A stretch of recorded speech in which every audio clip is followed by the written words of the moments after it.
Astonishing Legends Network. Disclaimer. This episode includes the usual amount of adult language and graphic discussions you've come to expect around here. But in the event it becomes an unusual amount, expect another call from me. Hey everybody, welcome back to Scared All the Time. I'm Chris Cullari. And I'm Ed Voccola. And this week we are diving into a topic that's going to turn your world upside down. That's right, this is our second episode celebrating the release of the last season of Stranger Things. And if you think the fictional Hawkins lab opening a gate to another dimension is spooky, wait until you hear about the real-life science center that some people think is doing exactly that. Today, we are separating fact from fictions, muons from gluons, neutrons from neutrinos, and maybe tearing a few holes in reality as we explore the wild world of CERN and the Large Hadron Collider. From the hardcore physics of the God particle to the hardcore conspiracies about gateways to hell, time travelers, and the Mandela Effect, we are going to be taking you on a ride through all kinds of apocalyptic shenanigans. So buckle up, because this is one CERN-ing fear that you won't want to miss. What are we? Scared. When are we? All the time. Join us. Now it is time for Scared All the Time. Hey everybody, welcome back to the show. We've got some news that you'll be thankful for, and that is that we are not going to read a whole bunch of 5-star reviews in this housekeeping. We are just going to say... We have them, just so people know. We have them. But we've done a bunch lately, so we just want to say happy Thanksgiving to everybody. We hope you enjoy this episode. If you are enjoying it with your family or enjoying it while you're hiding from your family, either way, we hope you enjoy it. We are very thankful that you are listening to the show and that hopefully some of you have been for a couple of... If you've listened to more than one episode, we're giving you a 5-star review. That's true. We are. It's been quite a ride. The show has brought so much good stuff into our life, and we hope that we are putting out as much good stuff as we are getting from it. And it's just been really great to build this whole community with you guys. So we will be thankful for that as we chow into turkey or some sort of vegan meat if you are not a meat eater, or maybe you just stick to sweet potatoes. Some people ham. There are ham people out there. Some people ham. Yeah. I mean, it is weird. Them, Ed, I think you had more traditional Thanksgivings than I did. My Nona always cooked Thanksgiving, and it was always just like pasta. Like there was never really any turkey or anything. Yes, I had a more traditional Thanksgiving normally. Gravy boats, stuff like that. Absolutely. Well, wherever you are, whoever you are, we hope you enjoy this episode, and we will see you after Thanksgiving in the space between Turkey Day and Tree Day. And we've got a couple more good episodes for you lined up before the end of the year, so stay tuned. And come hang out with us. Come hang out on the Facebook group, on the Discord chat. All the links are on all the places. Get involved. You know what I mean? Get involved. Come say hi. Make this, we love, we're thankful for all the people we get to share this show with, but it's also equally exciting to have you guys share stuff with us, Shoot us an email. We'll read at some point. Or come on the Discord and we'll see it immediately. Or hit us up on Instagram or tag us and stuff. Or join the Patreon so you can come to our monthly live shows, one of which will be coming up in the next couple of days. Next 6 days, probably. Don't want to make a liar out of us. All right, guys, we love you. We'll see you soon. Enjoy CERN Portals. All right, Ed, I realize this is perhaps a big question to start the show with, but let's give it a shot. Do you ever wonder if we're still living in the same reality that we were born into? I don't know what your what exactly that question means. Okay, is there anything more you can? Let's try this. When I say Large Hadron Collider, what do you think of? I think of that thing in Europe or Scandinavia or something.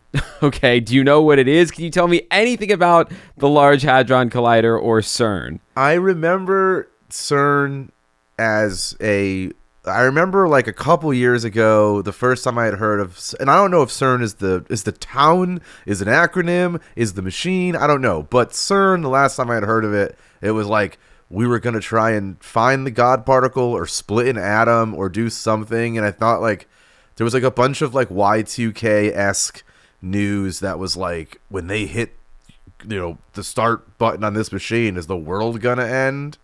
And then I never heard about it again, and the world didn't end. And so I guess it was fine, and I've never thought of it since. All right. Well, we're off to a really informative start, just as I'd planned. Oh no, was none of that real? Is none of that true? No, obviously, you are not a particle physicist or a string theory mathematician, and neither am I. But I since we like to start our episodes with a personal connection to the fear of the week, maybe let me try asking it this way. Has there ever been a time that something happened to you that made you think something in your reality has shifted? Yeah, I made money once. I made like really good money on like one gig. And Okay. it only happened once. Maybe that was the day they hit the button. Right. We got to go back and check the calendar to see if Ed's financial independence was achieved on the day that CERN booted up the Large Hadron Collider. It might have been. The timeline might line up. I've had a couple of encounters with phenomena like that. Some of it is a little bit Mandela Effect-y, which we will get into later in this episode. The only time I've had something happen that felt like reality maybe kind of shifted is a couple years ago. I went through a period where I could have sworn that I had 2 cats when I moved to LA. In reality, I only had 1 cat. There was this little scruffy cat that hopped out of a bush and followed my girlfriend back to our place, and we named her Ripley, and she was lovely, but she was sick, so she passed pretty soon after we adopted her. But years later, I'm talking like, this is maybe like 5 or 6 years ago, I started having waves of like dreams and memories of a second cat that I had around the same time who ran away. And I don't remember the cat's name, and I don't even really remember what it looked like, but I just had this like gnawing sensation that I had lived with 2 cats. And those memories came and went, and I don't have them anymore. I don't know where they came from or why, but I did have the feeling that like something was a little off with the universe. It was bizarre. My best guess is that I had a couple of very realistic dreams that kind of got like misfiled as memories maybe. Okay. But it was weird. I'm a little under the weather right now, and I slept for like 14 hours yesterday. Okay. And I had crazy dreams, and I wonder if any of those, they were mundane, boring, life-like dreams, and I wonder how many of those will be on an episode in a year, being like, I swear to God, I had 5 roommates, or whatever, but they made it just from these sick dreams, these fever dreams. Yeah, literally, I think you are probably having actual fever dreams, although it's very funny that your usually I think a fever dream describes something kind of crazy and wild. It sounds like your fever dreams are more like I mowed the lawn today. Oh my God, to be able to mow your lawn would mean you own the property. So that's not happening. That is a fever dream. That would be crazy. That would be crazy. Someday, man, someday. According to some researchers, it's possible, if not likely, that those memories that were that I had of these cats, and maybe your dreams and memories of owning property are coming from a real place, another dimension that we passed through and carried with, to some extent, with us throughout time. Time gets a little tricky when discussing these ideas. There's a lot of past, present, and future kind of all layered on top of itself kind of talk. Yeah, but you know what? We're 10 years into the Marvel Universe. It shouldn't be that hard to, like, maybe prior to everything being multiverse, it was difficult to try and explain these ideas. Now I think you can just be like, in Endgame when this happened or whatever. You're like, okay, yeah, I get it. Well, if Marvel hasn't helped you wrap your head around these concepts already, in this dimension, we're going to do that right now. At least I hope now is now in our dimension, because the first part of the last season of Stranger Things just dropped as you're listening to this, and there are elements of that show that are very much inspired by what is going down halfway across the world at CERN. Yeah, where is that exactly? I think we're going to get to that in 1 second. Okay, because I obviously didn't know when you asked. I think a lot of listeners of this show in particular probably have at least a loose grasp, an Ed-style grasp, we'll call it, on what exactly we're talking about. Oh, headline-based? A headline-based grasp, because CERN, or the Large Hadron Collider, pops up in the news whenever scientists discover something mind-blowing, or when the internet decides they're ripping open holes in reality again. But what exactly is CERN, and why do they have a giant underground ring that some say might unlock the gates of hell? Great question. So CERN stands for a bunch of French words that I'm going to try to pronounce here as... Oh my God. We before you announce it to the world. The first time anyone's ever going to hear these. Buckle up, folks. We did a New Fear Unlocked recently where had a ton of acronyms that were all in English, but it was a French company. So it's wild that they're actually doing acronyms in their native language. They are. This acronym stands for Conseil Européen pour la Recherche Nucléaire. Well, I mean, Europe. That's not just France. Well, no, but those words are in French. I don't like that. I don't know where those words are French for European Council for Nuclear Research. So I guess ECNUR, it wasn't as catchy as CERN. So we went with CERN. We're using the French. But CERN was founded way back in 1954 near Geneva, Switzerland. Hey, question for you. Yes. I want to derail this early. Yes, let's go. Are these the same people? I doubt it. But that found out that Chernobyl happened before the Soviet Union said anything. Remember, because it was Swedish scientists or whomever measured particles. Yeah, they were this shouldn't be the case, and they were oh, it's coming from the wind or whatever, and so they learned about it first. It's possible. I bet those people were probably connected in some way to CERN. My avenues of research for this episode were very much in a different direction, so sure, okay. I didn't come across anything about Chernobyl, but yeah, that's certainly possible. I mean, CERN was founded by 12 different countries as a collaborative hub for cutting-edge physics research. According to CERN's own history, quote, at the end of the Second World War, European science was no longer world-class. Following the example of international organizations, a handful of visionary scientists imagined creating a European atomic physics laboratory. Such a laboratory would not only unite European scientists, but also allow them to share the increasing costs of nuclear physics facilities. So basically, Europe said, hey, let's all team up and do a lot of crazy science. And they also did it partially to lure back physicists who had fled to the U.S. during World War II. I mean, fled is interesting that we were awarded. Well, I think some physicists probably fled. I would say certainly, Jewish anyone part physicists. of the anyone part of the atomic project came before. And then Project Operation Paperclip brought over a bunch of other scientists from a little country called Germany. Who may have been involved in some of the reasons that the other physicists were fleeing, but that's probably another story for another time. Gotcha. In the early 50s, they chose Geneva as the location of their physical lab and Copenhagen as the headquarters for their theoretical research. I just watched a video on Copenhagen. It looks like a really pretty dope town. What kind of video was it? It was just one of those I watch a lot of YouTubers on the move type videos, those travel YouTubers. YouTubers on the march. Yeah, and they were doing, some guy I follow was in Copenhagen, and it was this place looks cool. Place looks like a fun little town. Not fun, I'm having a great time, but everyone seems real happy here. Everyone seems real happy here. Okay. So, a happy town, if not a fun town. According to Britannica.com, the official CERN site now covers more than 250 acres in Switzerland and more than 1,125 acres in France. CERN now has 22 member states, up from 12, plus many collaborators worldwide, and hosts thousands of scientists from around the globe. Its mission is one of pure scientific discovery. Article 2 of CERN's founding charter even emphasizes that CERN's work is for the advancement of knowledge and not for military use. So finally, in Article 2 we can get behind.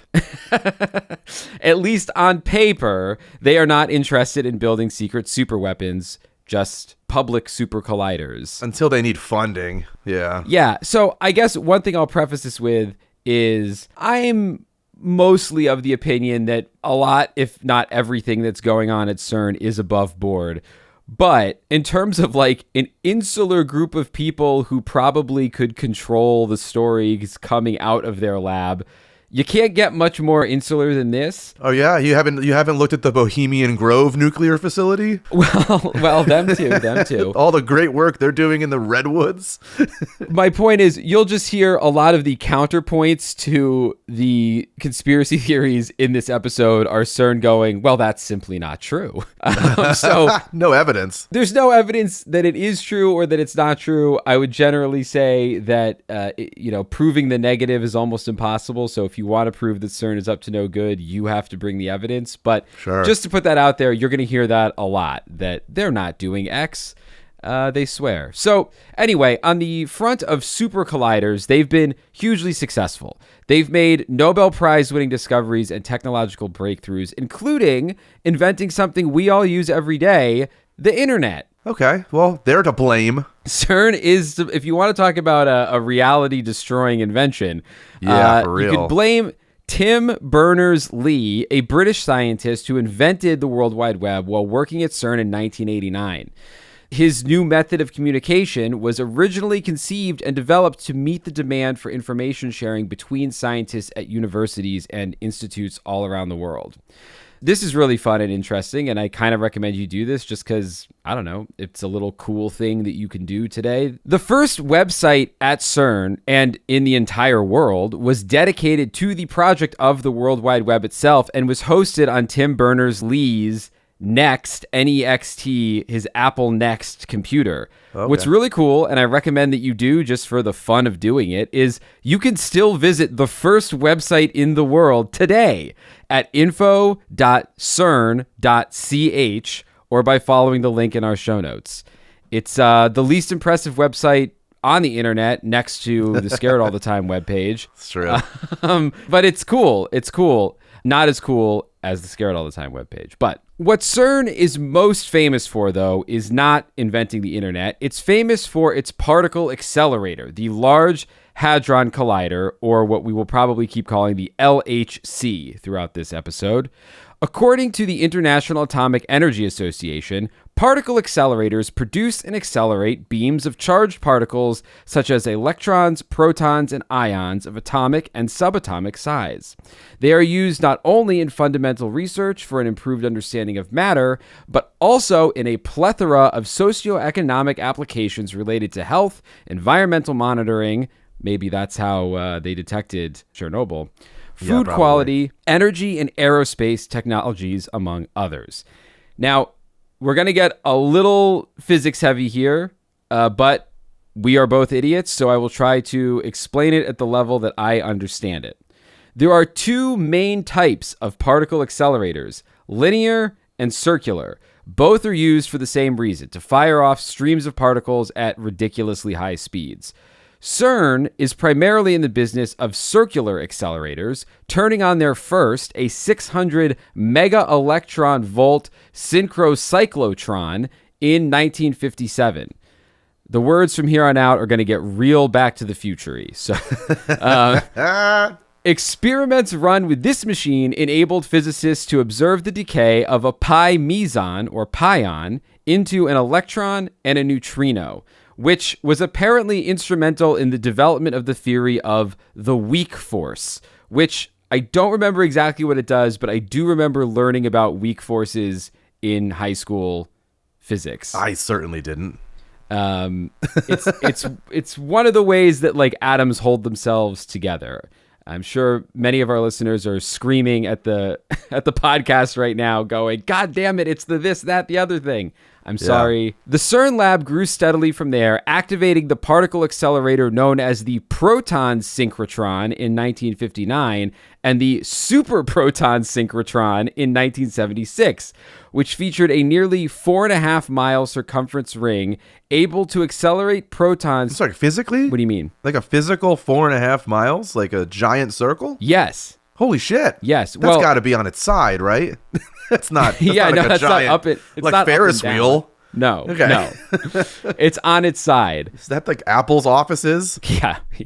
They've put their offices in a particle accelerator just to be prepared for the future. Absolutely. The super proton synchrotron featured this 4.5 mile circumference ring and was able to accelerate protons to a peak energy of 500 GeV. Gigavolts, maybe? Good enough volts. Good enough volts. But all of these machines that they developed and ran at CERN pale in comparison to the Large Hadron Collider. Because, Ed, if you thought a 4.5 mile circumference ring was a big old ring... Yeah, obviously I did. The Large Hadron Collider is a 17-mile in circumference ring buried about 100 meters beneath the French-Swiss border. Oh my gosh. That is what? More than huge. 3-4 times as large as the super proton synchrotron. And I also can't picture it at all. I don't know if it's a little garden hose. I don't know if it's a giant, 2-story wall ring. You know what I mean? Like, I have no idea. I can't. All I know is we need to throw it into fucking Mordor.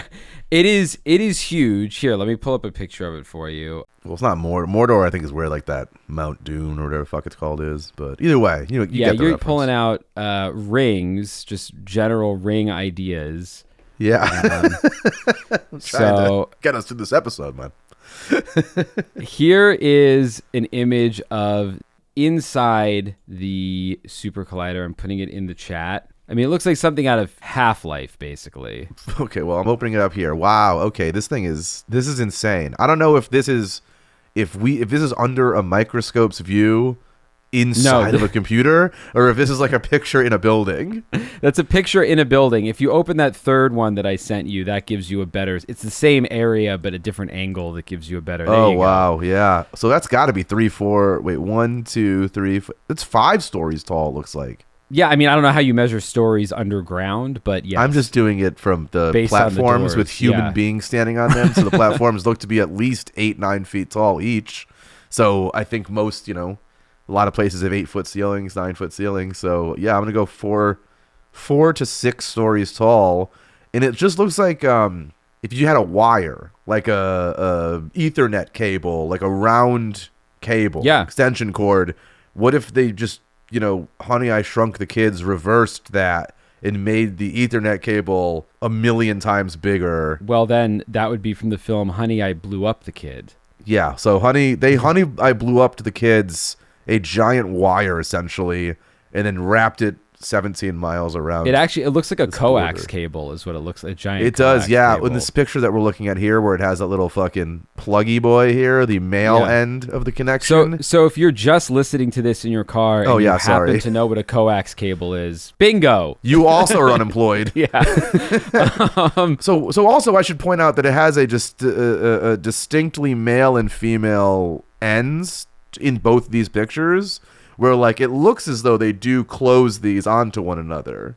Yeah, I don't know. I mean, I don't really know anything about how exactly this was constructed. I didn't really do any research on that. I'm sure it was an incredibly complicated engineering process. I can't even imagine 17 miles. This looks like when you're looking at the space shuttle or fucking a rocket, like without the sheathing on. It's just like a zillion moving parts. Yeah. I don't even know if something goes wrong.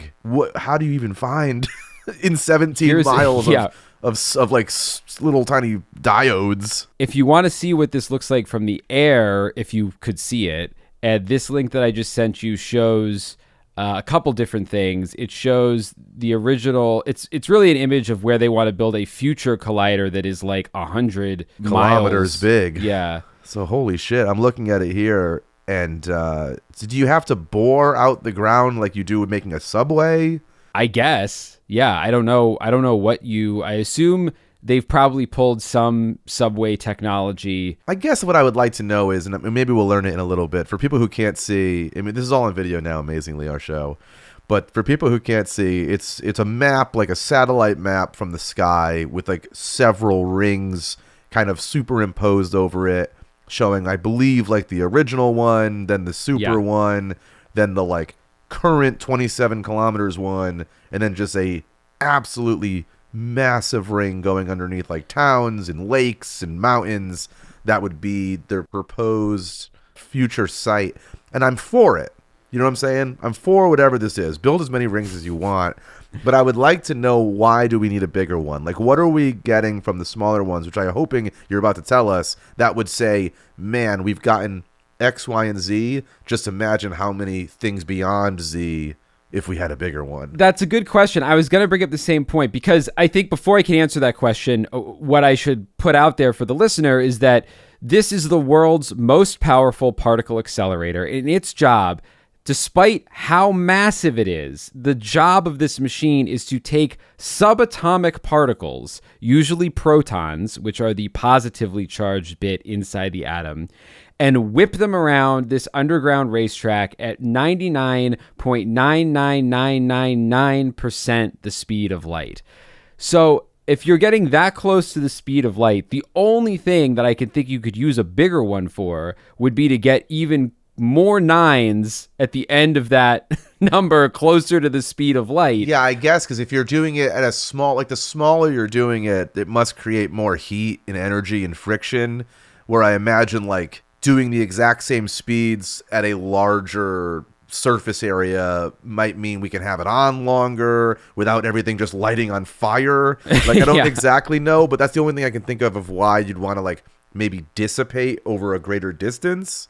Because it's not like, it's still going to be 99.9999%. It's not like, hey, we raced this particle around Charlotte Motor Speedway and then it broke the track record there, but like, can it break the track record at Daytona because it's a different size? Like, I think it's always going to be the same speed. So I would think, but that's what I'm saying. I don't know. Maybe you can get, maybe that 0.999 can keep getting closer and closer and closer to the actual speed of light if you have more. I don't think anything can go the speed of light, right? Otherwise, it would just be transporting. No, nothing. Like, but you can get maybe closer to it than what they're at now. But I guess my initial question, which it sounds like you won't be able to answer, and Almost I'll never look up. Not. Yeah, and I'll never look up. So maybe someone can email us. Is what is the definitive result that they got on the small one that made them want to go bigger? And then, what do they feel like they couldn't get with the smaller ring? Like, what is the goal? I guess just bragging rights, yeah. That's what I'm wondering is like, what's the goal of these? And the only time I've ever heard of it was the headline that was like, we don't know the goal, but the side effect is the world explodes. Well, here's the goal. The goal is to make protons go very, very fast, which you do through supercooled, superconducting magnets that are chilled to negative 271 degrees Celsius, which is colder than deep space, to make them ultra efficient. And those magnets steer and focus two beams of protons going in opposite directions around the ring. And then the fun part is you make those beams slam into each other head on. And when those protons collide, it's Crossfire. They've made Crossfire. They've made a very large the board game Crossfire. When those protons collide at nearly light speed, they shatter into a spray of fundamental particles that recreate conditions that haven't existed since moments after the Big Bang. Okay. Then there's these huge detectors, which, as far as I could tell, are basically like giant high-speed cameras and then a bunch of other kind of sensor arrays that are stationed around the collision points to capture evidence of every teeny tiny bit of subatomic debris that flies out of that collision. And that data is then sent off to thousands of scientists who sift through it to find evidence of new particles and phenomenon that we have yet to understand. Someone once described it as, quote, sort of like looking for needles in a haystack if the haystack was made of explosions. Oh, so I mean, it's kind of like that's kind of how I feel with like everything I write or develop, where it's like, you gotta ask a lot of questions for me, but once we get a room together, this will all be figured out. The same thing with these guys. Like, look, I built a machine, I took the pictures, now I'm just gonna send it to 22 countries to be like, hey man, I look like an idiot if there's nothing that came out of this. Like, what fuck is any of this? Yeah, what can you see? Ed and I know a thing or two about being scared, and we can tell you from personal experience that one of the scariest things we've ever done is starting our own small business. For 2 years now, Scared All the Time has forced us to face the unknown, tackle big problems head on, and learn everything as we go. From generating email and social media campaigns to creating an online store to managing merch sales and more, the to-do list is never ending. The amount of decisions to be made and materials to be created can quickly overwhelm your entire life. Finding the right tool that not only helps you out, but simplifies everything can be a game changer. And we're here to tell you we found it. For us and millions of businesses around the world, that tool is Shopify. Shopify is the commerce platform behind millions of businesses around the world and 10% of all e-commerce in the United States. From household names like Mattel and Gymshark to brands just getting started like yours truly, Scared All the Time. I want to be in a situation where I can wear Gymshark. But until then, Shopify puts a professional design studio in your hands. With hundreds of ready-to-use templates, they can help you build a beautiful online store to match your brand style. And it's packed with helpful AI tools that accelerate your content creation. Write product descriptions, page headlines, even enhance your product photography, all with the power of Shopify. Plus, Shopify can help you get the word out like you have a marketing team behind you. They make it easy to create email and social media campaigns wherever your customers are scrolling and strolling. And best yet, Shopify is your commerce expert with world-class expertise in everything from managing inventory to international shipping to processing returns and more. If you're ready to sell something, you're ready for Shopify. Turn your big business idea into with Shopify on your side. Sign up for your $1 per month trial and start selling today at shopify.com/scared. Go to shopify.com/scared. Again, that's shopify.com/scared. So that's the point. The point is to search for usually evidence of particles that we have knowledge of through the math, but have never necessarily seen physical evidence of. And they are also keeping an eye out, again, for just like phenomenon in that debris that we don't even know, the unknown unknowns, the things we don't even know to look for. Exactly. I do wonder, I do have a question, and I don't know, and it's something I can look up, but I don't want to click on it. Is I would like to know how far away Copenhagen is from Geneva, and I would also like to know on paper if that's in the blast radius if something goes wrong, where it is just like the theoretical physics guys has requested to be outside of the explosion rate in case they're theoretically wrong. I think if they were that worried, they would be a lot further than just like kind of far enough away. I think they would be, all right, you know, on the other side of the ocean. We all saw Oppenheimer that weekend, and so everyone knows that, like, you're telling me this can blow up the atmosphere? So the Large Hadron Collider was first switched on in September 2008, and it almost immediately started a bunch of rumors, but also breaking records. In what By year? 2008. I hate that I remember it. I remember that news. That was a lot longer ago than I thought. I know. When I was digging back through this, I was like, holy shit. I feel like it happened a lot sooner. But there's a reason that I'm about to get to why it might register for you is that it happened a little more recently. 2011, it was routinely smashing protons together at energies that had never before been achieved in a lab. But the big prize came in 2012 when CERN announced the discovery of the Higgs boson particle. Oh, 2012. It's the year the end of the Earth was supposed to happen. Yes, we're going to get to that in a minute. This particle, often nicknamed the God particle, was the last missing piece of the standard model of physics, which is the theory that explains everything that we think we know about how the universe and particles and forces work. And the Higgs is the particle that explains why other particles have mass. I don't understand how that works, but the Higgs is the particle. Up to us to understand that. I know, it's up to the thousands of guys that were like, I don't know.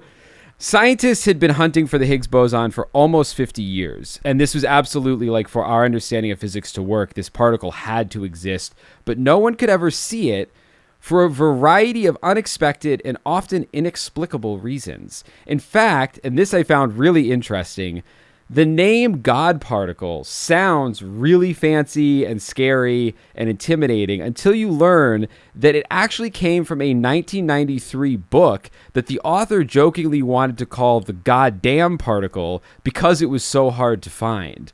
But the publisher wouldn't let him, so they just called it the God particle, which is, I mean, a much better better title. name. Yeah, for it's sure. a better name for a book. Yeah. But it was so hard to find that the search almost feels cursed. In 1993, the multi-billion-dollar United States Superconducting Super Collider was originally designed to search for the Higgs, but was canceled by Congress abruptly. And then in 2000, scientists at a previous CERN accelerator called the LEP were on the verge of discovering the particle when funding again dried up.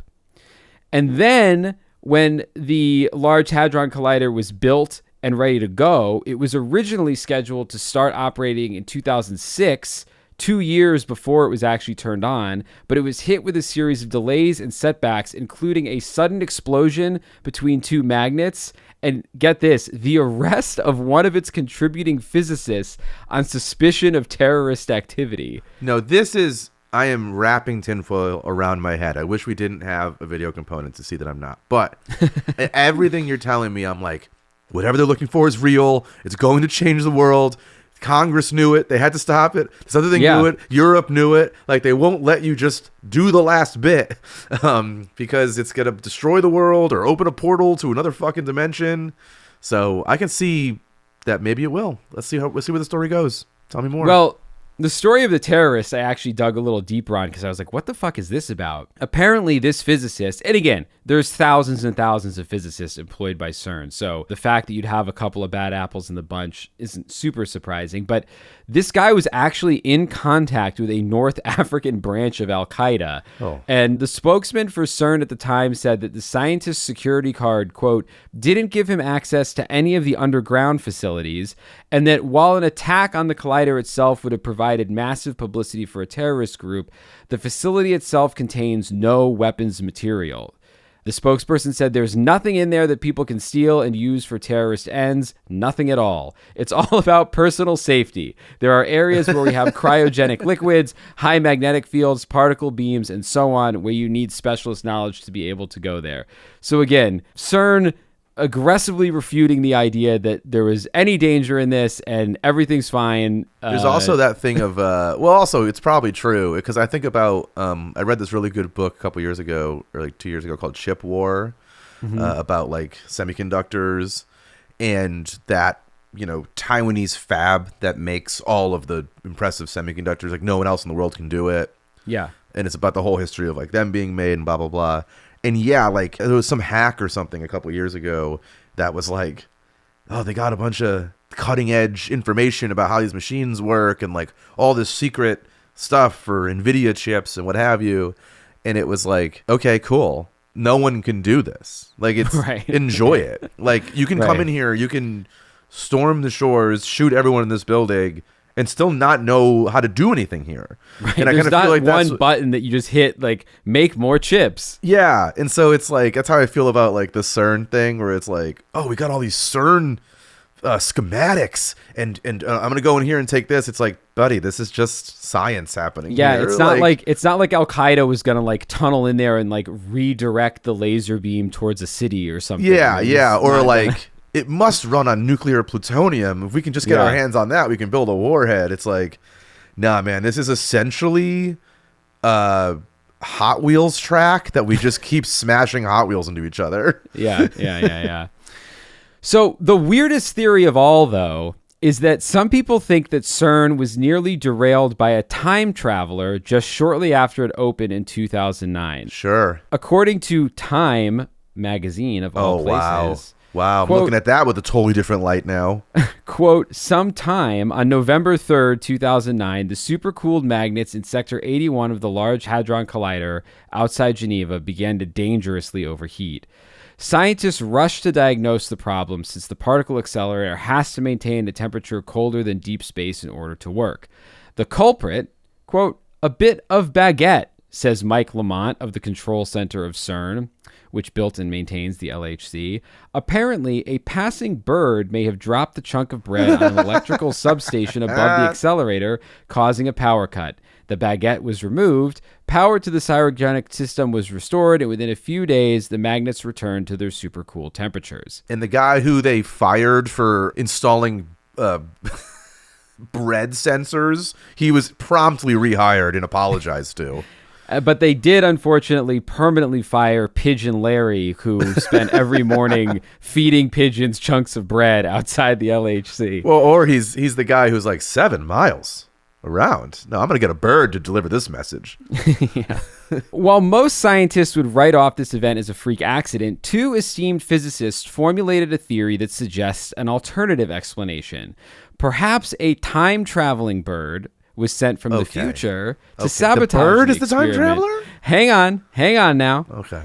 Beck Nielsen of the Niels Bohr Institute in Copenhagen and Masao Ninomiya of the Yukawa Institute for Theoretical Physics in Kyoto Both birds in little lab coats.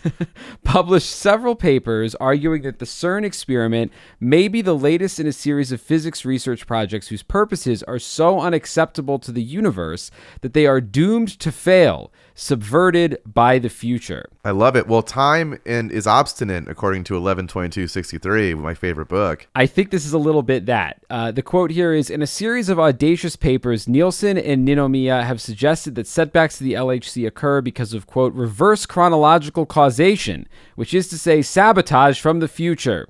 Which, just call it sabotage from the future, man. That's a headline. The papers suggest that the Higgs boson may be abhorrent to nature, and the LHC's creation of the Higgs sometime in the future sends ripples backward through time to scupper its own creation. Each time scientists are on the verge of capturing the Higgs, the theory holds the future intercedes.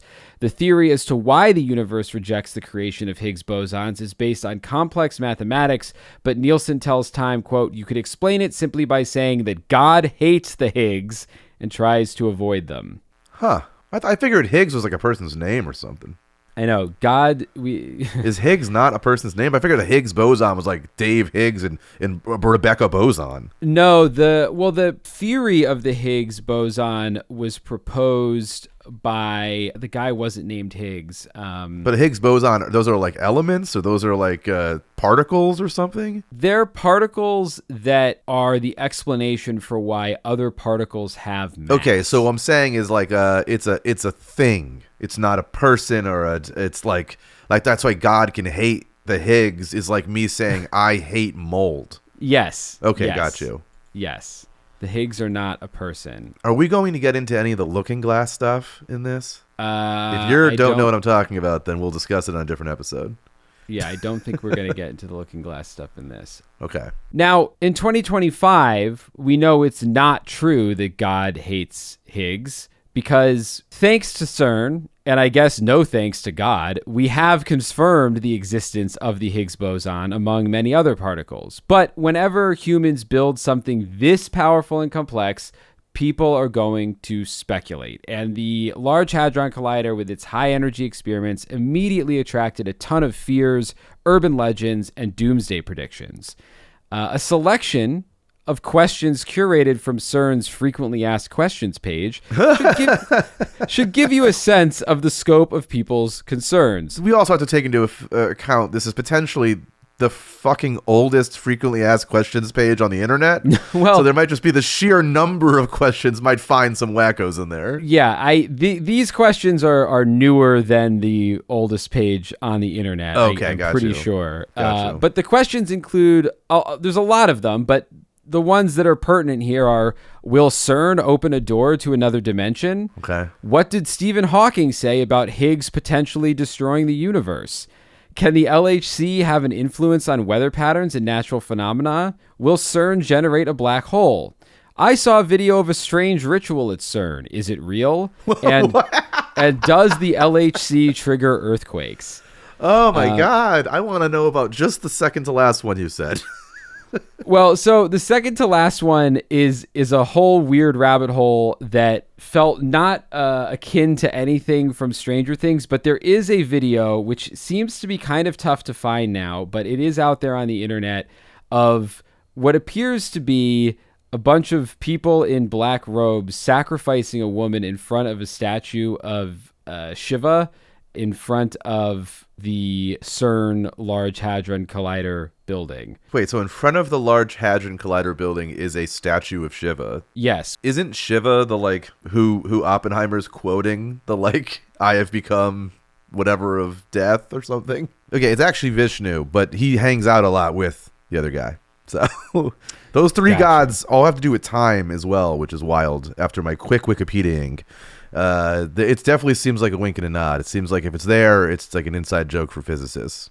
Yeah, well, yeah, the Shiva statue is an inside joke for physicists. Or is it Shiva? Shiva, who Shiva, knows? Shiva? Shiva seems more right, but Shiva. Well, there's sitting Shiva, which is that's Jewish and meant when someone Jewish. dies. right. So this is let's just probably go with Shiva. Shiva. Let's go with Shiva, baby. So yeah, the statue of Shiva does exist outside of the Large Hadron Collider, and some people, every explanation was very vague from CERN, but just that some people got a little carried away and thought this would be a funny joke, and it's not a funny joke, and we're very sorry.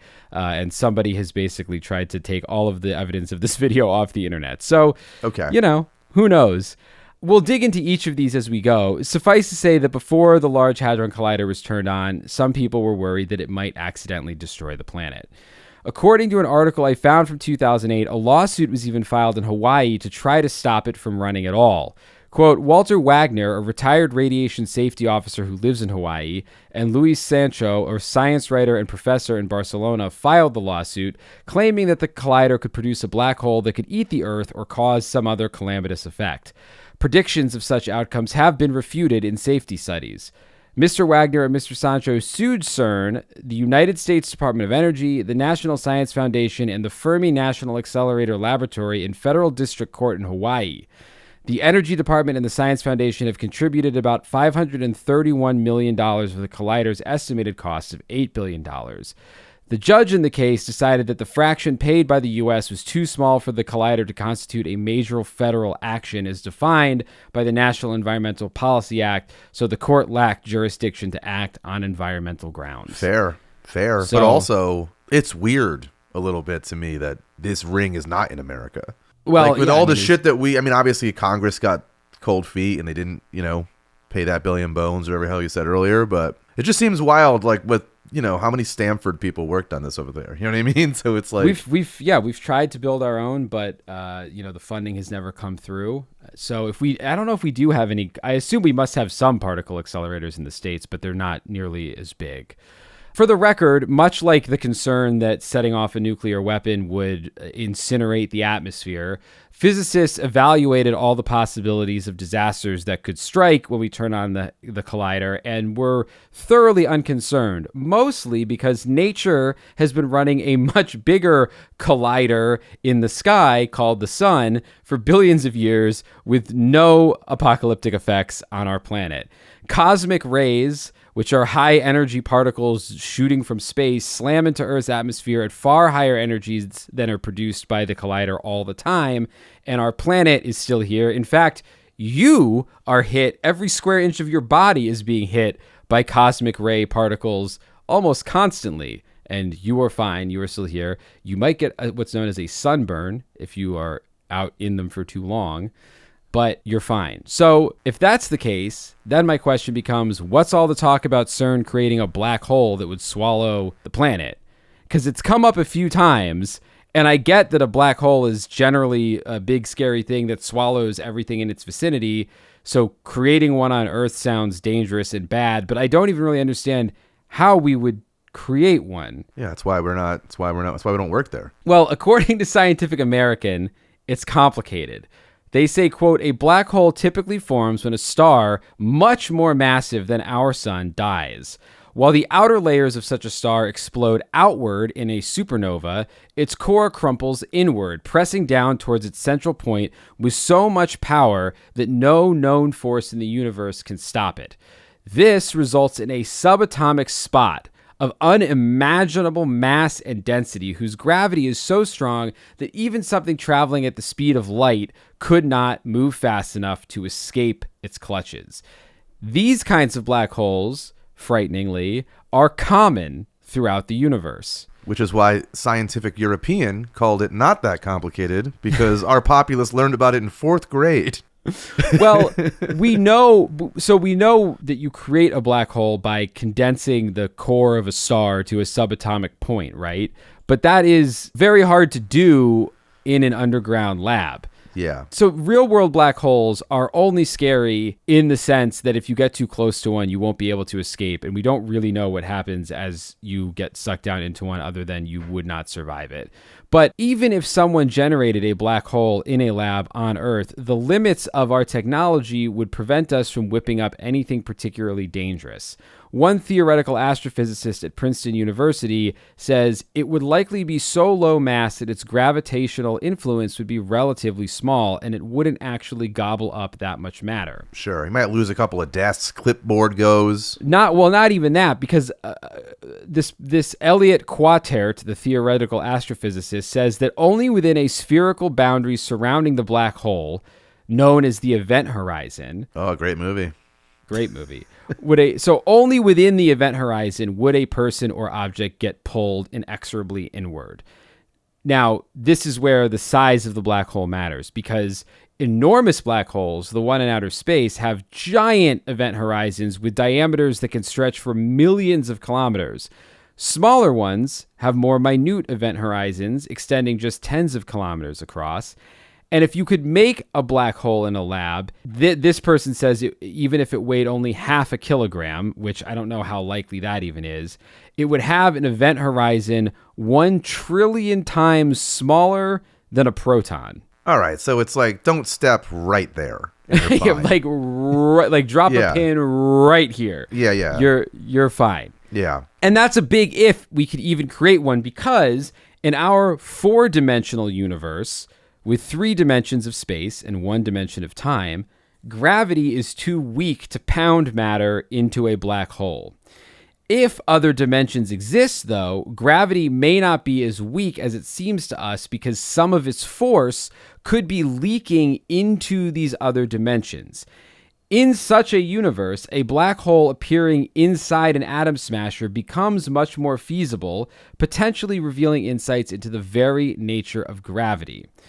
According to Juan Maldacena, a theoretical physicist at the Institute for Advanced Study in Princeton, if we had discovered a black hole in an atom smasher, it would have been among the most weird and surprising physics you could possibly see in the Large Hadron Collider. Despite all this science, it still doesn't stop some conspiracy theorists from muttering about catastrophic scenarios. Let's go. For example, my people, let's hear from them.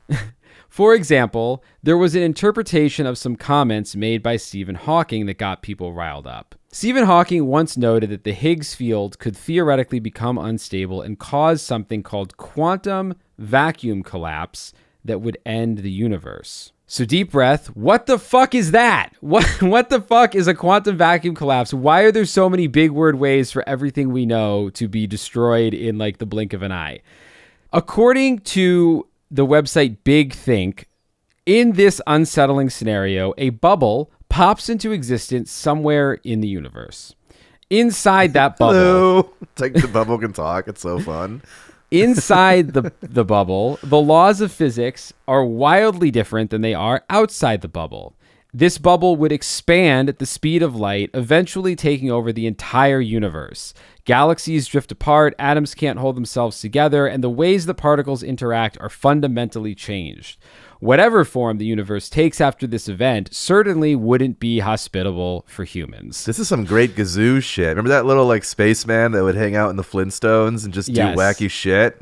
Yes. Seems like he would be like dropping bubbles. Or Mxyzptlk, that like Superman villain. Whose name, like you have to, no one can pronounce it or something, but if you say it. Yeah, I mean, I'm sure I mispronounced it, but I don't know. It has some sort of like Rumpelstiltskin rules attached. Yeah. So the way that this bubble could theoretically be created is, as many things in this episode are, extremely complicated, but I'll do my best to explain. So basically, physicists think most of the quantum forces that hold the fabric of the universe together exist in a vacuum state, which just means they are stable. This is very good for us. We really don't want these forces to start changing the state that they're in. So vacuum state, thumbs up, good, stable. Okay. The one quantum field that we aren't entirely sure has reached its vacuum state, because it has just recently begun to be studied, is the Higgs field. The Higgs field could be operating in what's called a false vacuum, which means we just think that it's in a vacuum state, but really it still has some ways to go before it reaches that. Hey, Higgs, you in a vacuum state? Yes. I don't like the way you said that. Should some influx of energy ever jolt the Higgs field into a true vacuum state, quote, the physics that govern our universe would unravel. As the delicate balance between quantum particles breaks down, the Higgs field would break out of its false vacuum in a domino effect throughout the universe, and a bubble of vacuum decay would spread at the speed of light. As it passes through everything, matter, the forces of the universe would cease to function as it currently does. So there's really nothing that the Large Hadron Collider would necessarily do to push the Higgs field into a true vacuum state. Again, assuming that it is in a false vacuum right now, which we don't know.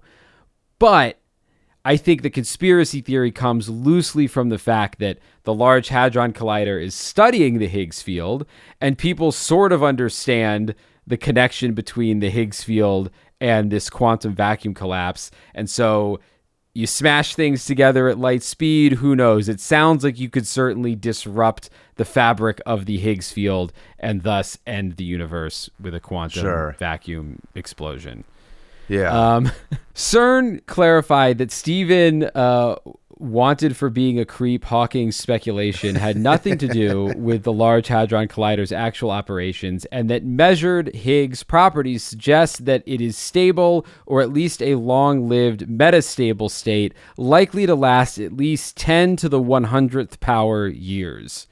So if the universe ends because of the Higgs field becoming unstable, it will happen long after we are just a memory of the universe. Okay. If it can happen a little sooner, that would be tight. Things are not going great. So. Well, here's another way that CERN could kill us all. Earthquakes, supposedly. Now, there were earthquakes... Now we're talking. in Italy in 2016 that are rumored to have been caused by activity at the LHC. A string of unusual earthquakes rumbled along the Swiss-Italian border in the fall of 2016. A bunch of buildings collapsed. 200 people were killed. Whoa. It was a serious tragedy. But just a few days after this happened, an organization called BP Earthwatch published a YouTube video claiming that the quakes may have been caused by experiments at the Large Hadron Collider. And this was British Petroleum's Earthwatch? I don't know They're why always they looking for anyone else ruining the planet. They're like, whoa, why are you giving us shit for oil spills? That guy dropped a bunch of buildings on the ground. I don't know why they called themselves BP Earthwatch. Maybe they started as a channel keeping an eye out for BP oil spills. But their video, according to the Daily Mail... A British institution. True. According to the Daily Mail, quote, in one test in late June, plasma was fired from the LRC to... Which that might be a typo in the article. They might mean the LHC. It is the Daily Mail, yeah. Plasma was fired from the LR or HC to a lab 250 miles away in Italy. The narrator of the video claims the area of the earthquake is in a direct line with the Italian laboratory. Now, keep in mind the narrator also says, quote, it looks like CERN is purposefully trying to create a Stargate, but the planet will suffer earthquakes in their failures. Sure, a Stargate would be one way from one planet to another in the blink of an eye. This kind of technology could allow humans to use it as a portal to gather new resources, meet other species and conquer them, or populate another planet. And conquer them. It also allows... if we're going to meet them, you got to conquer them. If there's anything Cortez taught us. Well, it also... This is from the quote, allows aliens to come in from the other side to conquer us. Okay. So, well, hopefully we can work out some sort of sport to play with them instead. Like there's another way to show this kind of strength. Yeah. To the Daily Mail's credit, they, of all places... They took the article down. No, they have not one, but two little boxed off and highlighted explainers detailing what CERN actually does. Oh, wow. And this includes an explanation of the neutrinos to Gran Sasso experiment that was said to have triggered the earthquake. Yeah, that was interesting to me because you said that it was like they're shooting plasma, but in my mind, CERN is just like a giant circle, so I didn't know it can like fire plasma to an unrelated institution. Yeah, I'm not entirely sure. That obviously wasn't happening directly in the loop, I don't think. It must have been going in a straight line somehow. Their plasma catapult they have on the roof. But the little explainer in the Daily Mail confirms that, yes, neutrinos are blasted through 455 miles of the Earth's crust to a lab in Gran Sasso, Italy, where experiments are used to detect the neutrinos and study if they've changed form during their journey. This phenomenon, called oscillation, only happens when neutrinos travel long distances through matter. Again, CERN clarified that nature routinely produces higher energies in cosmic ray collisions that happen in the atmosphere at every moment of the day, which admittedly sidesteps the question of what happens when those rays are shot through the Earth's crust, but I'll give them a pass because I think it's safe to say that whatever blasts through our atmosphere also probably blasts through the Earth, and we know that earthquakes aren't caused by anything from the sky.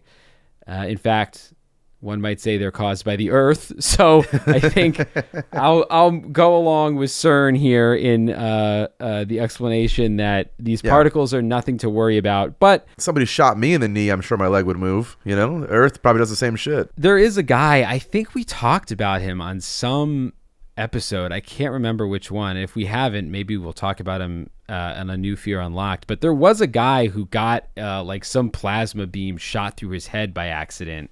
Not we at did CERN, talk about him. but Fuck, somewhere. I forgot what that was. Why did we talk about him? Changed his personality and like cooked his brain and stuff. Yeah, I bet it would. But he lived. He was okay. Like he was more or less okay. Yeah, you don't want to stand too close. You don't want to get your head blasted by a direct beam of this shit, but it's probably not causing Italian earthquakes.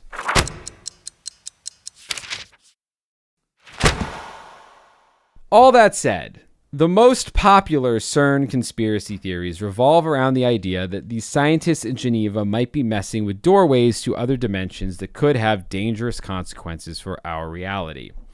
According to an article on iflscience.com, quote, hours before the Large Hadron Collider was scheduled to be fired up again on July 5th, 2022, Twitter users like reptile_hybrid started posting things like, quote, in 8 hours, the gates of hell will be opened. The trans-dimensional reptilian beings are coming for you and your family. This is not a drill. When nothing happened right away, they followed up with, quote, a lot of people are discounting how serious the CERN Hadron Collider agenda truly is. It's not like beings emerge from a portal and instantly kill everyone. That's not how satanic rituals work.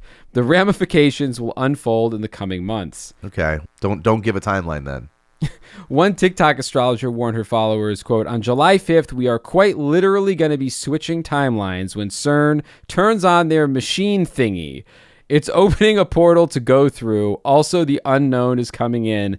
Keep your positive vibes up. Okay, the first part of that I agree with. If there's anything that I would like get behind way before reptilian terracotta soldiers come out of the earth, is timeline shit, like starting a new timeline or closing an old timeline. Like I can totally see that. Like my science fiction brain can get behind that. But it seems weird to have to feel definitively like the timeline's about to change and then call it a thingy. Yeah, they're turning on their machine thingy or whatever, and some stuff is maybe going to happen, but who knows? Keep smiling. Keep smiling. This is sort of very loosely probably the closest place that the actual science does somewhat line up with the ideas on the internet. Unlike black holes that could swallow the Earth or particle beams that can cause earthquakes, the notion of portals or doorways is something that CERN scientists have theoretically discussed. A former CERN director, an Italian who maybe tried to destroy his hometown with an earthquake, named disgraced former CERN director Sergio Bertolucci, was once quoted saying something along the lines of, the LHC could open a doorway to an extra dimension, and out of this door might come something, or we might send something through it, which is a tough quote for a CERN director to have following him around the internet. Yeah, well, the next quote he was, and if you like that, my new bottled rigatoni will take you to another dimension of flavor. So come on down to... Manja, Minturo yummy, yummy. Meats and manja this new pasta. The only thing blasting through this dimension is 10 dimensions of taste. Yeah. Sergio was Hard-boiled speaking. particles. Yeah. Of course, Sergio was speaking hypothetically about testing higher dimensional physics models. Like, if we did produce tiny black holes, it could hint that extra dimensions exist in the universe. And here he was also, I think, to scientists, when he's saying we could open a doorway and send something through, he's talking about these sorts of experiments where we're like, teleporting a particle from one place to another. Exactly. And, he's not talking about the Demogorgon. He's not talking about tentacles. He's not talking about the upside down. But he said it, and conspiracy people latched onto his words hard. Well, do you think this is a question, speaking of latching onto words and having just used the term physics models, Yes. made my brain go, and this is going to be for 2 separate episodes we'll be doing in the future, but like AI reads everything. It scrubs the internet of everything. And so that includes this guy's quote. And so when you have these AI hallucination people who become like obsessed with AI, and they were like, AI told me in 8 hours it's going to open a gate to hell, and the only way to stop it is to send 1 million burritos to CERN or whatever. Yeah. And then you see that person like Good Morning America, and it was like, the new medications aren't helping either. Right. OpenAI ruined my life. Yeah, I guess it would also have been fed, their large language models would have also been fed like quotes from this guy and Reptile Boy 69's tweets and stuff. Yeah, I mean, you'd hope that those models would reference those words in context, but you can't trust them that they will. So I think all this stuff is in there, and the more traction any of these theories get, the more likely it probably is to turn up as an answer in a large language model. So to people who have no understanding of what's going on at the Large Hadron Collider, a doorway is not a metaphor for new data. They are thinking it is a literal Stargate, as mentioned in the earthquake article. They imagine scientists chucking interns into a Oh, it's a like purple Stranger Things. You have like, it's like literally like a wall breaks and beyond it is something else. Yeah. a portal, like the video game Portal. Now, as Ed mentioned much earlier when I mentioned the year 2012, that is when these ideas really started to take hold, because 2012 was already a big deal in New Age and conspiracy circles for being the end of the Mayan long count calendar, which in 2012 completed a 5,126-year cycle on December 21st. The question of why it ended there and what it means is probably a story for another episode, but what's important for today is that the ending of that calendar meant that a lot of people thought the world was also going to end along with the calendar, especially the kind of person who might be primed to believe that CERN is summoning demons. Yeah, people who have the FAQ section of CERN's website in their bookmarks. Yeah. So in 2012, when that also happened to be the year that scientists at CERN discovered the Higgs boson theory, the idea of this great timeline shift was born. A lot of people will tell you that while the world didn't physically end in 2012, it became a different place emotionally and spiritually, which I guess is kind of true for me in 2012. In many ways, yeah. As people began to search for evidence that perhaps we had shifted timelines or jumped into a different dimension, the term Mandela Effect exploded into the public consciousness, and things got weird. Was that also around 2012? So Mandela Effect, there's references back as far as like 2009-ish, but it really... So when they first finished at CERN, the machine. Yeah. Okay, great. When they arrested a terrorist and the time-traveling bird dropped a bagel on the fucking rings. Okay, well, I don't like the way this timeline's working out. That's sounding like what Mandela Effect, it did cause it. If you are somehow listening to this podcast and you have never heard of the Mandela Effect, we will probably do a whole episode on this at some point. Many other people have. It is interesting in a lot of ways, both fictional and non-fictional. But if you're unfamiliar, the Mandela Effect refers to a phenomenon where a large number of people misremember the same thing in the same way. It is named after Nelson Mandela because a lot of people distinctly remember him dying in prison in the 1980s, which didn't happen. He actually died in 2013 after having been released years prior and served as president of South Africa. Other famous examples you may have seen include the spelling of Bernstein Bears. It's spelled Stain at the end, not Stein. The Monopoly board game, some people think the old man has a monocle. He does not. Ed, do you have any particular favorite Mandela effects? I feel like every time, the exception of Mandela himself, I feel like every time they're like, people think this. I was like, it's me. I thought he had a monocle. I thought it was Bernstein Bears. Like, it was all sorts of things. But I definitely knew that Nelson Mandela was president of South Africa. So I was like, yeah, that's not one for me. But yeah, I'm almost always caught flat-footed when they tell me these ones.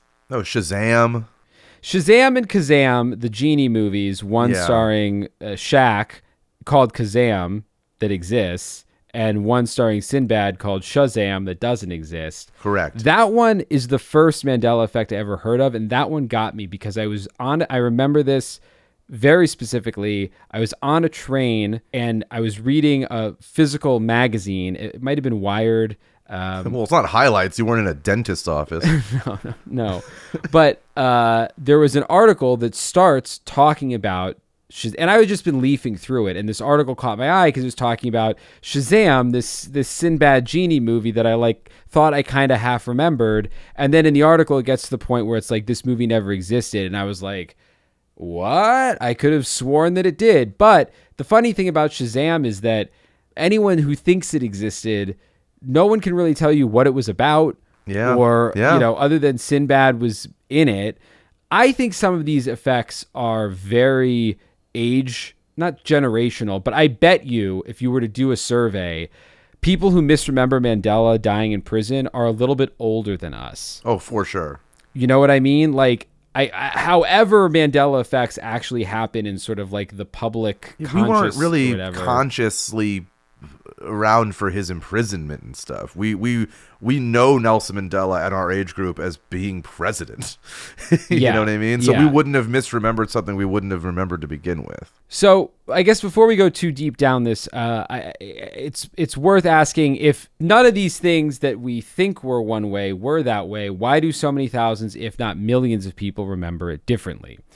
The theory goes that at some point, perhaps in 2012, or perhaps in 2009, we or some of us shifted from one universe into another, just like, Marvel multiverse kind of stuff. Where things are basically the same, but there's little things off. Right. So a portion of the population has this residual memory of how things were in the old reality. So if you've got Universe A and Universe B, maybe it was Bernstein Bears, and the Monopoly Man did have a monocle in Universe A, but now we turned on the Hadron Collider and it kicked us to Universe B, where those things never happened, but our memories didn't update.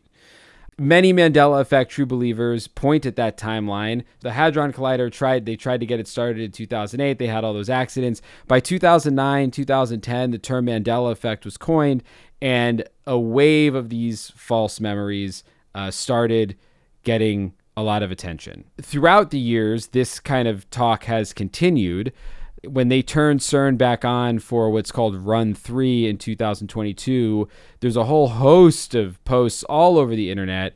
r/conspiracy, one guy posted, "Let the Mandela effects begin. CERN was successful with the Large Hadron Collider. Let's start archiving possible changes in our new reality." I love this. Another user chimed in with, "Look for 10 times more Mandela effects, because back in 2012, they did a record voltage level that caused these Mandela effects. Whatever portal they're opening, they shouldn't." No, they should. I'm for the guy, especially now that we live in this fucked up world where you can bet on everything, where everything is like a Kashi bet or political bets. You know what I mean? I can't wait to see what the over-under on fucking Babar still existing after the next time they turn it on. Ooh, this is exciting. I'm not afraid of this at all. I'm fucking into it. According to an article in Vice magazine, the portal theory is particularly popular on TikTok, where a supposed whistleblower account called CERN Opening Parallel Dimen. Well, there's a character count, I guess, issue with that. Yeah.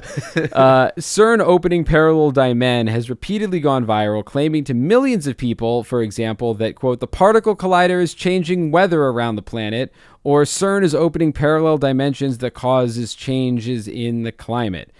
Dozens of other accounts with millions upon millions of views have posted conspiracy theories about how the Large Hadron Collider was set to open wormholes, portals, mirror dimensions, alternate dimensions, so on and so forth. Well, this is a question for you, because maybe I didn't understand it fully. In its 22-year history or whatever, it's only been turned on 3 times. I believe so. So it's not like they built it and then every time they need to run an experiment, they just rip it on. Well, I think they schedule their experiments, and when it turned on does not mean fired. I think it's been fired a lot more times than... Well, that's what I'm thinking. Like, it would be a bad investment for all that money to almost never use it.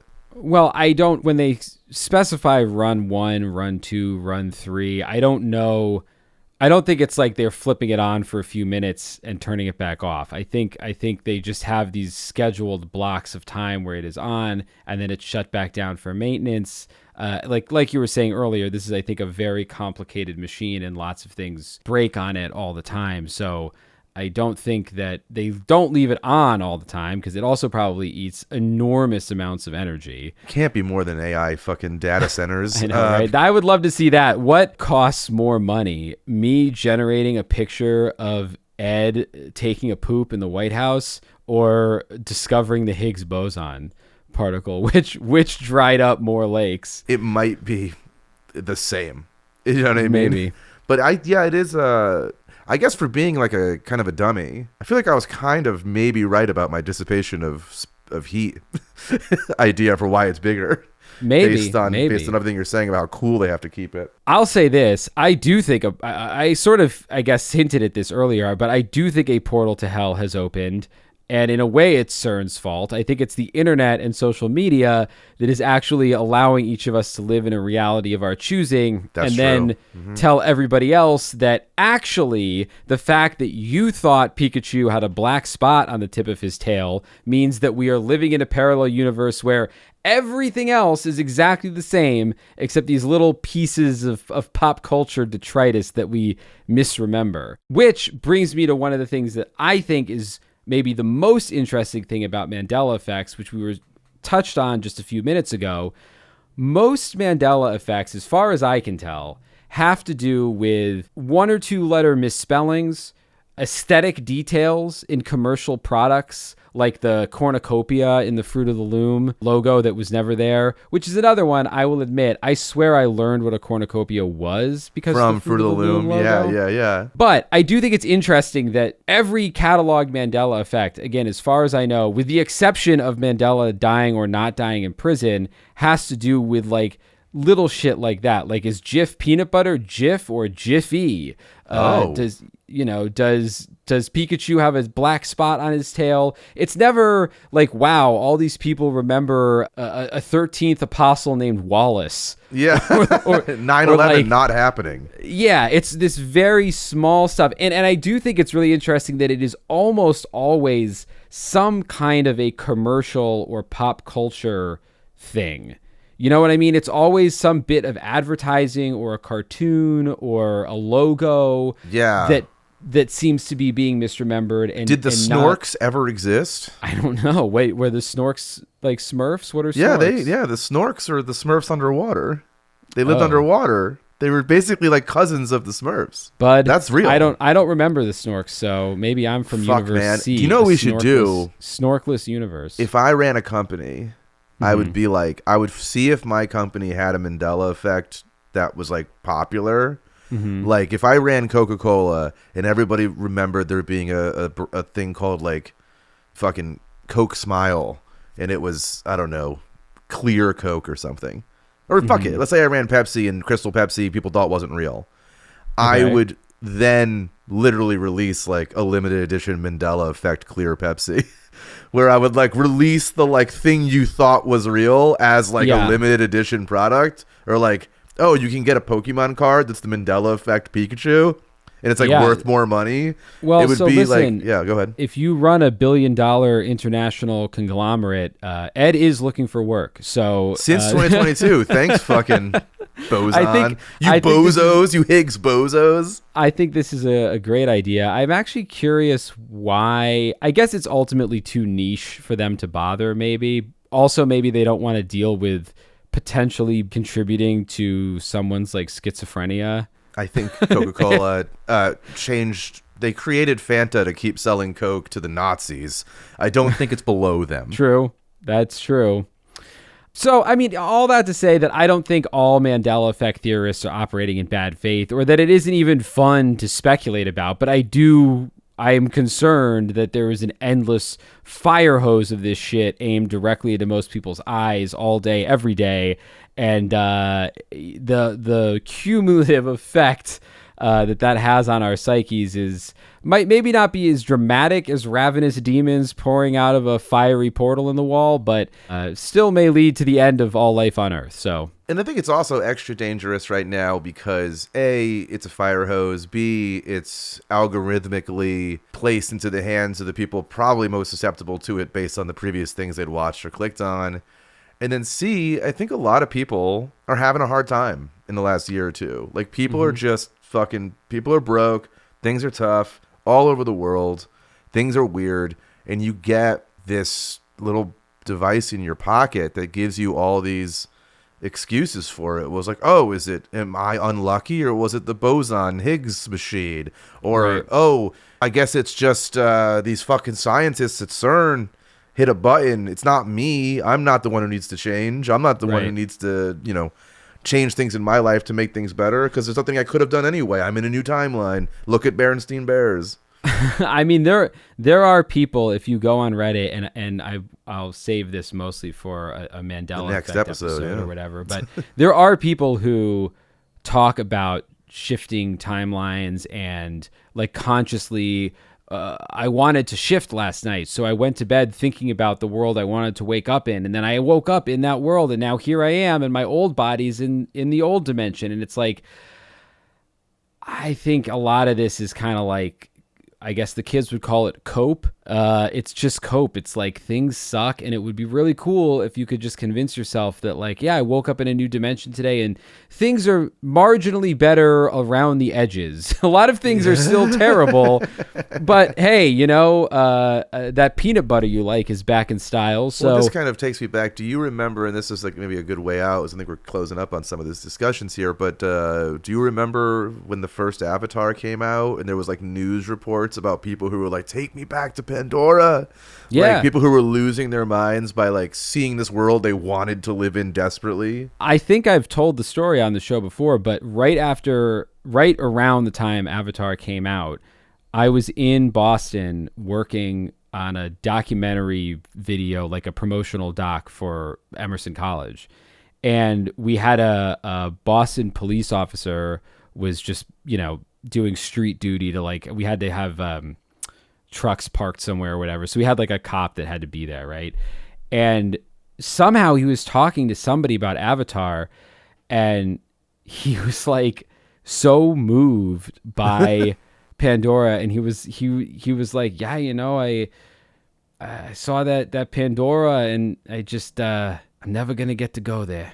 I don't know why he's like a Simpsons voice, but he just had like this. Well, he had this like thick cop, he had an accent. He had tough guy, cop accent. Okay, cop accent, but he was just like morose about the fact that I ain't never gonna get to Pandora. Nope, sir, you're not. I was like, wow. That was when I was like, oh, maybe this movie is going to be a phenomenon. This random cop is like, you guys make movies. You ever see that Pandora? Like, I mean, the best shot he and most of us are going to get to going to Pandora would be with the like Whalen Corporation tearing down whatever that fucking place is anyway, looking for unobtainium to put in our new phone. So yeah, well, hey, when you run out of hopium, then you switch to copium, and then you better hope that we've got some unobtainium. Because unobtainium is it a real thing? Because it's no, it's not, no. I just mean like because it's also the the movie The Core, it's Yeah. also what they have to make the like machine they go to the center of the earth is made out of unobtainium. Oh, I mean, I wonder if it's like some kind of like one of those just like the way that the Wilhelm scream gets reused in movies. Yeah. If So I think unobtainium's Oakley sunglasses, I think, also had like a marketing thing about like made of unobtainium. Oh, maybe it's just sort of like a sci-fi term that gets thrown around. Yeah. I don't know. Or maybe James Cameron loves the fucking Core. Yeah, he probably does. I mean, listen, that's the same company from Aliens, though, isn't it? Like, so. Well, Weyland-Yutani is the company from Aliens, but I don't think it's the company In Avatar? in Avatar. I don't Might think, be. because he doesn't. I don't think he has the rights to that. It'd be cool if there was a time where everyone had the rights to Aliens, right? It was like coming out from every studio. It was that and Terminator, I think, were both getting thrown around. Those got bounced around a lot. Yeah. So I think anyway, Weyland-Yutani or they've always been at the same studio and they turn this fucking machine on. Next thing you know, it's at Fox. Then they hit the machine button again, and you remember it as a Universal movie. Brother, Blumhouse and Universal put out a Halloween movie. What was that about? Oh yeah, because they turned the machine on. They turned on the Higgs turned the machine boson. on. The Higgs bozos running the Higgs boson are meddling in our reality. I mean, look who bought fucking Paramount or trying to buy Warner Brothers now. These are people who would probably know Higgs boson people. I married a beautiful woman and have a child. Those are two things I never thought was going to happen. So Fuck, man. How come you got all the good shit in 2022 fucking button press? It's true. But Ed, there's good stuff coming your way. I know there is. There's good stuff coming both our ways. But what's coming our way right now is the end of the episode, the fear tier. Ed, where do you place CERN Portals on your fear tier? I'm fucking 1. 2. A 1. Okay. I look at it as something, it seems like work that needs to get done. They're doing it someplace I'm not at. And it sounds like every time they hit that button is an opportunity for me to get a glow up.